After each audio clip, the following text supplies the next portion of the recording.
Ayurvedic remedy for cough cold and fever के लिए आपको नीम की पत्ती, काली मिर्च, तुलसी, अदरक, हल्दी, शहद लेना है। शहद को छोड़कर सारी सामग्री को आपको अच्छे से कूट लेना है। अब 1.5 कप पानी में आपको ये काढ़ा बनाना है। सारी सामग्री को आपको अच्छे से इसमें मिला लेना है। इसे जब तक बॉईल करना है जब तक कि ये 1 कप ना रह जाए। अब इसे छानकर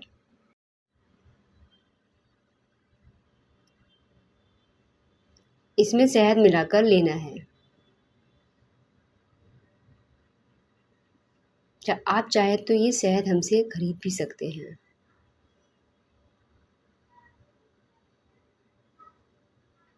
अब आपका कफ कोल्ड एंड फीवर के लिए काढ़ा तैयार है। Thank you.